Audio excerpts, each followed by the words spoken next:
Sa gitna ng putukan, mabilis na pumasok si Miguelito sa isang abandonadong gusali. Doon niya inutusan ang kanyang mga tauhan na kapag dumating si Tanggol, agad itong banatan. Walang pag-aalinlangan, pumesto ang mga armadong tauhan at nagbantay. Pagpasok ng kampo ni Tanggol sa lugar, agad silang sinalubong ng sunod-sunod na putok ng baril. Hindi umatras si Tanggol. Kasama ang kanyang mga tauhan, sumugod sila sa loob at lumaban. Pinakita ni Tanggol ang kanyang tapang at determinasyon.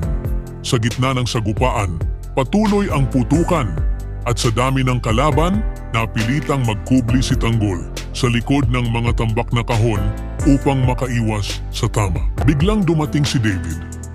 Tinawag niya si Tanggol ng kuya at inabot ang kamay para tulungan itong makatayo. Nagulat man si Tanggol, tinanggap niya ito. Saglit silang nagkatitigan. Sa gitna ng kaguluhan, lumutang ang ugnayan nilang magkapatid.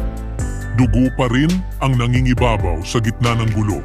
Binalaan ni Tanggol si David na siya na lang ang aakyat para labanan si Miguelito dahil ayaw niyang may masaktan pa. Pero matatag si David, hindi siya pumayag na iwan si Tanggol. Sabay nilang hinarap ang panganib, ngunit sa gitna ng barilan, nagkahiwalay sila. Sumigaw si Tanggol sa gitna ng putukan, hinahanap si David. Palapit si David sa kinaroroonan ni Miguelito. Tinapatan niya ito ng baril at buong tapang na hinarap. Ngunit hindi niya alam, may mga nakatambang na tauhan si Miguelito sa paligid. Agad siyang na-corner at pinigilan.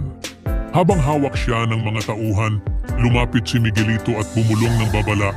Hindi niya pakilala ang tunay na mga gerero. Sabay biglang sinaksak si David. Patuloy sa paghahanap si Tanggol, sumisigaw ng pangalan ng kanyang kapatid. Hanggang sa makita niya ito, nakahandusay, duguan at wala ng malay. Lumuhod si Tanggol sa tabi ni David, niyakap ito ng mahigpit. Napasigaw siya sa sakit at galit. Sa gitna ng kaguluhan, nawala sa kanya ang isang bahagi ng pamilya. Sa kabila ng matinding sagupaan, sa pagitan ng mga Montenegro at Guerrero, nanaig ang tapang at determinasyon ni Tanggol na ipaglaban ang kanyang panig, kahit pa kapalit nito ay dugo at luha. Sa muling pagbabalik ni David, nakita natin ang isang pusong nagsisisi at handang itaya ang buhay para sa kapatid, sa kabila ng kanilang pinagdaanang lamat.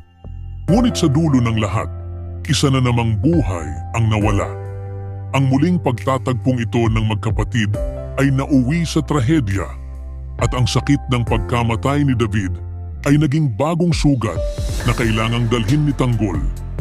Ang tanong na ngayon, sa pagkawala ni David, mas titindi pa ba ang galit ni Tanggol? O matutuluyan na ba ang pagkabuo ng bagong Tanggol? Hindi lang para sa kanyang pamilya, kundi para sa bayan? Ibahagi ang inyong saloobin sa comments section. Huwag kalimutang mag-subscribe at i-click ang notification bell para hindi ninyo ma-miss ang susunod na kabanata ng Batang Quiapo. Maraming salamat sa panunood.